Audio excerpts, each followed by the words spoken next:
எல்லாருமே மிதுன ராசி நேயர்களுக்கு ஆகான் இருக்கு, ஓஹோன் இருக்கு இப்படியெல்லாம் சொல்லி ஒரு எதிர்பார்ப்பை நம்ம முன்கூட்டியே சொல்லும் பொழுது, அது நடக்கலை அப்படிங்கும் பொழுது, அந்த வருத்தமும், ஏமாற்றமும் எல்லாருக்குமே இருக்கும்.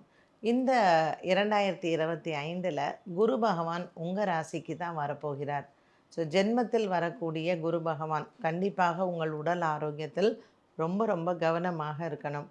அதேபோல நமக்கு ஆம், இந்த ராகு பகவான், சனி பகவானின் மாற்றம் எப்படி இருக்கும் அப்படின்னு பார்த்தீங்கன்னா, ஒரு கொஞ்ச மாதத்திற்கு சனி பகவானும், ராகு பகவானும் நமக்கு சேர்ந்து தான் இருக்க போறாரு.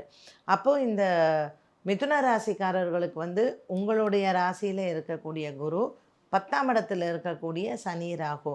இது யாருக்கு ரொம்ப லாபமா இருக்கும்னா, தனியா தொழில் செய்பவர்களுக்கு, வியாபாரம் செய்பவர்களுக்கு, திரைத்துறையில இருக்கிறவங்களுக்கு, கலைத்துறையில இருக்கிறவங்களுக்கு, இவங்களுக்கெல்லாம் புகழின் உச்சிக்கு போகக்கூடிய ஒரு நல்ல காலகட்டம்.